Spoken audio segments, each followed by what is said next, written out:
तो आज हम एक बहुत ही इंटरेस्टिंग क्वेश्चन करने वाले हैं, जो मैं एक टेक्निक के साथ आपको बताऊंगा कि विद इन 1 मिनट कैसे सॉल्व किया जा सकता है। और गारंटी है कि आपने इतने मिनिमम टाइम में इसको नहीं सॉल्व किया होगा। और डेली बेसिस पे इस टाइप के कंसेप्ट अगर आपको सीखने हैं तो चैनल को सब्सक्राइब करिए। और मैं डेली बेसिस पे आपको एक बहुत सारे इंटरेस्टिंग क्वेश्चन जो रेगुलरली एग्जाम में आपसे पूछे जा रहे हैं वो डिस्कस करने वाला हूं। ठीक है, तो क्वेश्चन में बेसिक एलिमेंट्री मैट्रिसेस को कैसे यूज किया जाता है, थोड़ा सा क्वेश्चन बता रहा हूं कि ऐसा क्वेश्चन आया हुआ है। एक मैट्रिक्स दी हुई है 5x5 जो इन्वर्टेबल है, उसमें पहले column C2 and C3 interchange करा एंड देन फिफ्थ कॉलम को किन्हीं दो कॉलम के लीनियर कॉम्बिनेशन से रिप्लेस करा। तो उसके इनवर्स पे क्या इफेक्ट आएगा ये आपसे क्वेश्चन में पूछा गया। आप क्वेश्चन को ढंग से रीड कर सकते हैं। और मैं पहले आपका इसको प्रोसेस बताऊंगा कि कॉलम इंटरचेंज कौन सी मैट्रिक्स की हेल्प से होते हैं एंड देन कॉलम्स का लीनियर कॉम्बिनेशन कैसे जनरेट करते हैं with the help of a matrix. अगर ये कॉन्सेप्ट आपके समझ आ जाएगा तो इस टाइप के क्वेश्चन आप बड़े इजीली कर पाओगे। ठीक है, तो स्टे ट्यून, पूरा लेक्चर देखिए, बहुत बेनिफिट होने वाला है इस क्वेश्चन में आपको। तो मैं स्टार्ट करता हूं तो दो बेसिक मैट्रिसेस से। अगर मुझे कॉलम इंटरचेंज करने हैं तो मुझे बेसिकली गिवन मैट्रिक्स को परमुटेशन मैट्रिक्स से पोस्ट मल्टीप्लाई करना होता है। पहला इंफॉर्मेशन।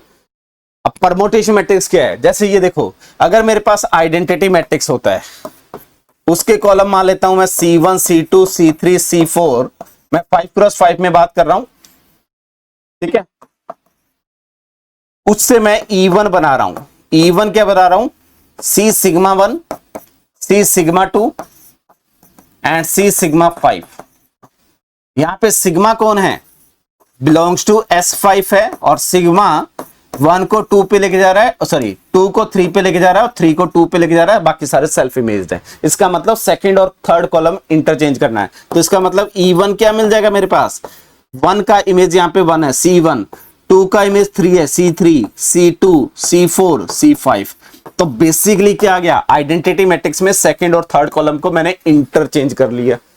तो this is called permutation matrix, जो बेसिकली आइडेंटिटी मैट्रिक्स के कॉलम को इंटरचेंज कर रहा है। और इसका बेनिफिट क्या है, इसको अगर मैं किसी मैट्रिक्स ए पे, अगर ये मेरा ए मैट्रिक्स है, से A11 A12 up to A15, इस पे अगर ऑपरेट करूंगा और रिजल्टेंट मैट्रिक्स अगर B1 आ रहा है तो B1 में क्या चेंज होगा, जो C2 एंड C5 है वो इंटरचेंज हो जाएगा। तो अगर किसी भी मैट्रिक्स के कॉलम्स को आपको इंटरचेंज करना है तो आप परमुटेशन मैट्रिक्स को पोस्ट मल्टीप्लाई कर दो, और रोज को इंटरचेंज करना है तो परमुटेशन मैट्रिक्स को प्री मल्टीप्लाई कर दो। ठीक है, दूसरा ऑपरेशन जो हमें यूज करना होता है जनरली वो क्या है, लीनियर कॉम्बिनेशन ऑफ कॉलम्स। जैसे मुझे गिवन क्वेश्चन में क्या करना था, C5 को रिप्लेस करना था C5 प्लस 3 टाइम C3। ठीक है, तो करना क्या है, आइडेंटिटी मैट्रिक्स पिक कर लीजिए, उससे एक नई मैट्रिक्स E2 बनाइए। वो कैसे बनाना है, जो यहां एंट्री है, कौन सी एंट्री, कौन से कॉलम्स का लीनियर कॉम्बिनेशन पिक करा गया, थर्ड एंड फिफ्थ कॉलम का। तो थर्ड कॉलम को किसी कांस्टेंट से मल्टीप्लाई करा गया, देन फिफ्थ कॉलम में ऐड करा गया। तो थर्ड एंड फिफ्थ एंट्री जो है उसको 3 से रिप्लेस कर दीजिए। यहां देखिए ये कौन से मैट्रिक्स के कॉलम्स हैं, आइडेंटिटी मैट्रिक्स, और मैंने ये कौन सी एंट्री है, 3, एंट्री है, इसको 3 से रिप्लेस कर दिया। अब अगर मैं इसको A2 से A से मल्टीप्लाई करता हूं, A11 A12 A13, ये ऑपरेशन समझ लो, क्वेश्चन होना स्टार्ट हो जाएंगे। ठीक है, और अगर लॉजिक नहीं समझोगे, सीधे सीधे क्वेश्चन करना स्टार्ट कर दोगे तो डेफिनेटली एग्जाम में आप बहुत टाइम टेकिंग क्वेश्चन करोगे। अगर लॉजिक सीख लिया तो 1 मिनट में क्वेश्चन मैं अभी सिखा दूंगा कि क्वेश्चन कैसे करना है। ठीक है, और परमुटेशन मैट्रिक्स और ये मैट्रिसेस डिटेल में सीखनी है तो मैंने आपको पूरा डिटेल्ड लेक्चर आपको अपलोड करा हुआ है, उस लेक्चर को आप देख सकते हो, उसमें सब कुछ अवेलेबल है। ठीक है, वो आई बटन में भी आपको लेक्चर दिख रहा है जिसमें परमुटेशन मैट्रिक्स के बारे में सब कुछ बताया गया है। और हर साल कहीं ना कहीं क्वेश्चन पूछा जा रहा है जिसमें परमुटेशन मैट्रिक्स का यूज हो रहा है। ठीक है, तो वो आप एक लर्न कर लीजिए, 1 आवर 15 मिनट में आप पूरा परमुटेशन मैट्रिक्स सीख सकते हैं, उसमें सब कुछ मिल जाएगा। ठीक है, तो क्लिक ऑन आई बटन। यहां पे देखिए क्या हो रहा है, जब मैं इस पहली रो को इससे मल्टीप्लाई करूंगा तो A11 आ जाएगा, पहली एंट्री आएगी मैट्रिक्स की, उसमें A11 आ जाएगा, बाकी कुछ चेंज नहीं होगा। जब इस सेकेंड रो को इससे मल्टीप्लाई करूंगा कोई चेंज नहीं होगा। तो जब मैं ये ऑपरेशन यूज करूंगा तो यहां कॉलम C1 पहला कॉलम आ जाएगा, फिर C2 आ जाएगा क्योंकि सेकेंड आइडेंटिटी है, फिर C3 आ जाएगा, C4 आ जाएगा। फिफ्थ कॉलम जब इसको मैं इससे मल्टीप्लाई करूंगा, देखो ये थर्ड एंट्री 3 से मल्टीप्लाई हो जाएगी और फिफ्थ एंट्री ऐड हो जाएगी, तो ये आ जाएगा आपके पास 3C3 प्लस C5। ठीक है, और अगर इसी को मैं प्री मल्टीप्लाई कर दूंगा मैट्रिक्स से तो वो रोज में चेंज कर देगा। क्या चेंज करेगा वो मैं अभी दिखाऊंगा। अब आता हूं मैं क्वेश्चन पे कि आपको क्वेश्चन में इसको कैसे अप्लाई करना था।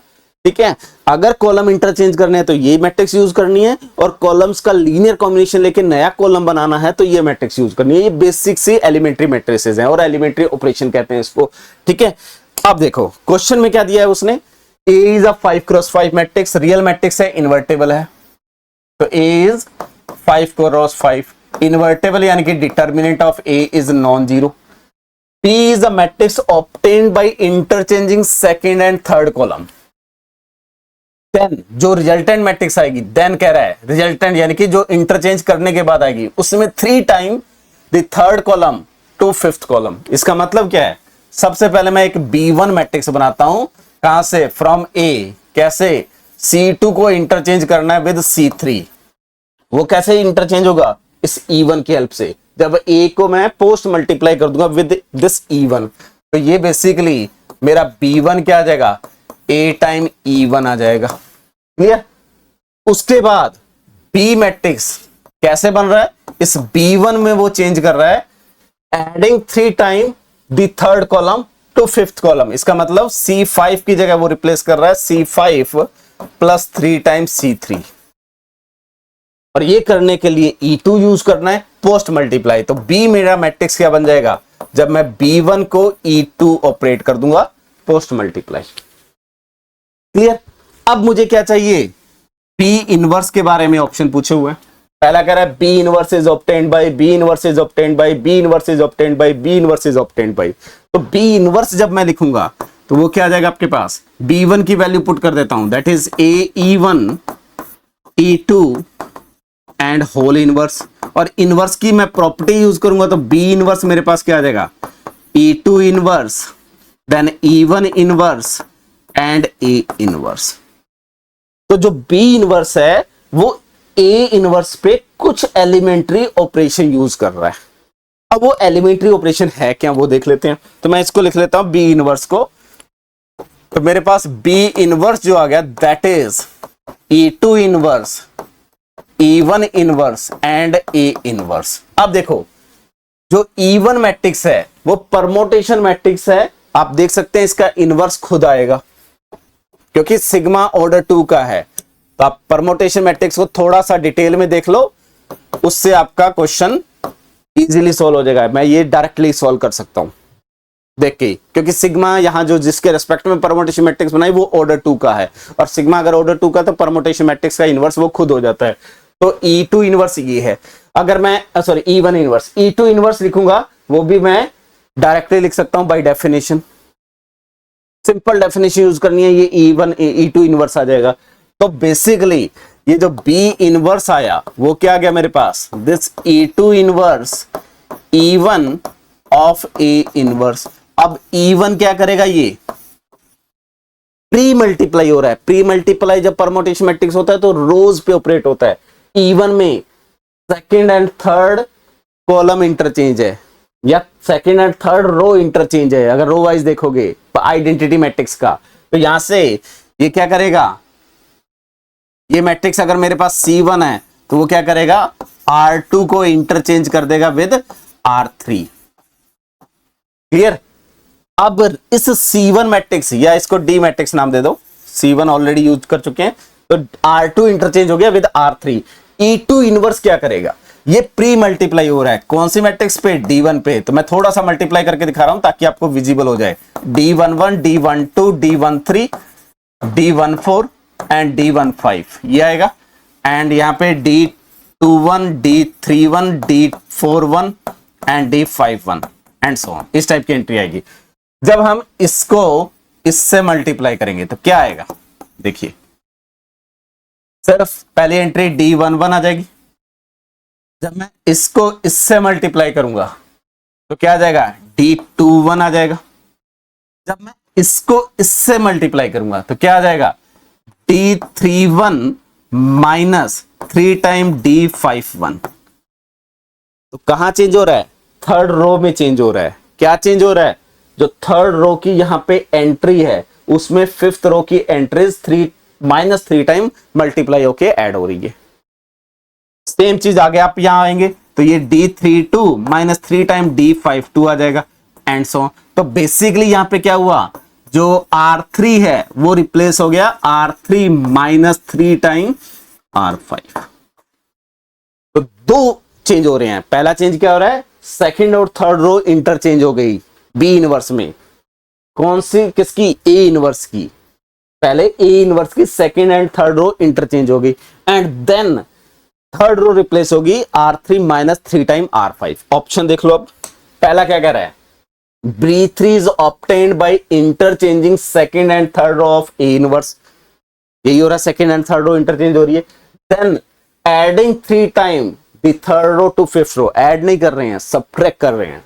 तो पहला option false. Second, B3 is obtained by interchanging second and third row, ठीक है यहां तक, of A inverse। Then adding -3 add कर लो या सबट्रैक्ट कर लो to the fifth row to third row. तो इसका मतलब क्या है, जो R3 है उसको रिप्लेस कर रहे हो टू द थर्ड रो, यानी कि R3 minus 3 time R5 minus 3 time to the fifth row to the third row. तो थर्ड रो में -3 R5 कर रहे हैं। यही हो रहा था ऑपरेशन आपका, ये देखिए।